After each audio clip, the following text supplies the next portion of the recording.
Bangla cinema শেষ। হ্যাঁ, Bangla cinema এবার শেষ। আমি একটা সিনেমা দেখলাম যার নাম হচ্ছে শেষ জীবন, এবং এইটা দেখার পর আমি নিশ্চিত হয়ে গেলাম বাংলা সিনেমা এখন শেষের পর্যায়ে চলে গেছে।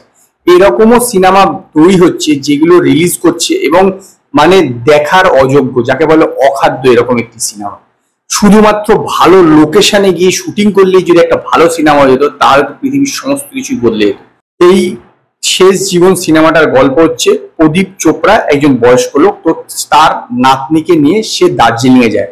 সেখানে সে অধ্যাপনার কাজের জন্য যায়। সে জয়পুর থেকে ডাইরেক্ট দার্জিলিং এ গেছে সেখানে একটি কলেজে পড়ায় বলে। তো সেইখানে গিয়ে তার পুরোনো দিনের এক বন্ধুর সঙ্গে দেখা হয়েছে, এবং সেই বন্ধুর যে হোটেল আছে সেখানে কাজ করছে হচ্ছে এই তার নাতনি। তো তার নাতনির সঙ্গে একটি ছেলের পরিচয় হয়। সেই ছেলেটির পরিচয় কিভাবে, সেই যে বন্ধু ছিল সেই বন্ধুটির এই মানে যে প্রদীপ চোপড়ার যে বন্ধু, সেই বন্ধুটির একজন বন্ধু আছে, তার ছেলে হচ্ছে এই পুনিত রাজ শর্মা, যার সঙ্গে এই কাবিয়া শেঠের পরিচয়, যে হচ্ছে প্রদীপ চোপড়ার নাতনি রোলটা করেছে। তো তাদের দুজনের পরিচয়, তারপরে প্রেম হয়। তো যখন সেই ছেলেটি প্রপোজ করে কাবিয়াকে, তখন মেয়েটি জানায় সে তাকে বিয়ে করতে পারছে না। তো কেন তাকে বিয়ে করতে পারছে না, তার পিছনে কি কারণ, সেটাই এই সিনেমাতে দেখানো হয়েছে। দেখুন, কোনো রকমই কিছুই গল্প নেই। বিয়ে করতে পারছে না কেন, একটি সহজ, তবু আমি বলেই দিচ্ছি, একবার বলতে পারেন যে মেয়েটির প্যানক্রিয়াটিস ক্যান্সার আছে এবং তার বাঁচবার কোনো সম্ভাবনা নেই। এবং তারপরে তাদের দুজনের মধ্যে এই হচ্ছে বিভিন্ন রকম যে যাকে বলে শেষ ইচ্ছা, সেগুলো পূরণ করছে, এইসব দেখানো হচ্ছে। দার্জিলিং এ শুটিং হয়েছে, লোকেশনটা খুব দুর্দান্ত, একদম চোখ ধাঁধানো লোকেশন, যেরকম জায়গাতে যারা শুটিং করেছে, এবং সুন্দরভাবে ক্যামেরার কাজ আছে, বিশেষত লোকেশন ধরার ক্ষেত্রে, অন্যান্য কিছুর ক্ষেত্রে নেই। আর বাকি পুরো সিনেমাটা একটা ভজা মার্কা সিনেমা। মানে গল্প তো কি আছে এর মধ্যে, কিছুই গল্প নেই। একে অপরের সঙ্গে কথাবার্তা বলছে, ব্যাস। তারপর হঠাৎ করে প্রেম হলো, গান হলো, তারপর জানা গেল ক্যান্সার হয়েছে, মারা যাবে।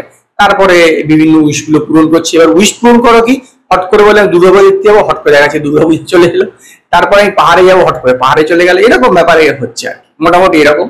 আর অভিনয় আমি জানি না এদের কি, সমস্ত দেখলাম অবাঙালি লোককে নিয়ে পুরো এই সিনেমাটা বানিয়েছে। আমি জানি না এর কি বৃত্তান্ত, কি অ্যাকচুয়ালি কে এর ইনভেস্টার, কে এর প্রডিউসার, সবাই বলতে পারবে। এই যে কাবিয়া, তারপর পুনিত রাজ শর্মা, প্রদীপ চোপড়া, জঘন্য অভিনয়। এদের কোনো ইমোশনাল সিনে মানে জাস্ট ডায়লগ বলতে হচ্ছে, বলছে, এরকম ব্যাপার। মানে বাংলার সঙ্গে কোনো ইমোশনাল টাচ নেই। তারপরে কে ডাবিং করেছে, সমস্ত হিন্দিতে সম্ভবত কথা বলে সেগুলো ডাব করেছে। মানে সমস্ত কিছু মিলিয়ে একটা বাংলা সিনেমার একদম সাধ্য করে ছেড়ে দিয়েছে। এই জন্য বললাম না, বাংলা সিনেমা শেষ, আর কিচ্ছু হয় না বাংলা সিনেমা। এই যে আরজিকর কাণ্ডের জন্য এমনিতে বহু সিনেমা পিছিয়ে গেছে, তারপর যেসব সিনেমাও কোনো রকমের রিলিজ করছে সেগুলো চোখে দেখা যায় না। পয়সা মানে যদি আপনি 2 টাকা খরচা করে দেখেন, সেইটা হচ্ছে পুরো সেই পয়সাটাও কিন্তু জলে যাবে। এইরকম কিছু দুন্দর পিকচারাইজেশন থাকলে কি হবে, আপনি তো সেটা এমনি ইউটিউব খুলে বা কোনো অন্য ভিডিও দিয়ে দেখিয়ে নিতে পারেন। এর জন্য একটা সিনেমা দেখতে যাওয়ার কি প্রয়োজন নেই, মানে কিচ্ছু নেই। তাদের যা মনে হচ্ছে 1 লাইন 2 লাইন গল্প লিখে একটা সিনেমা বানিয়ে ফেলে, কোথা থেকে আর প্রডিউসার ধরে এনে করে নিচ্ছে যা মনে হচ্ছে। এটা আপনিও একটা ইচ্ছে ভালো গল্প লিখে দেবো, কারণ আমরা প্রচুর সিনেমা দেখি। সেই জন্য জঘন্য একটি সিনেমায় শেষ জীবনকে 5-এর মধ্যে 0 দিল, সেটা বেশি হবে।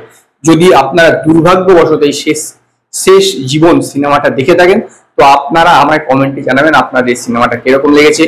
যদি আপনাদের এই ভিডিওটি পছন্দ হয়, ভিডিওটিকে লাইক করুন, কমেন্ট করুন, শেয়ার করুন, আর নতুন আপডেটের জন্য আমার চ্যানেলকে সাবস্ক্রাইব করুন।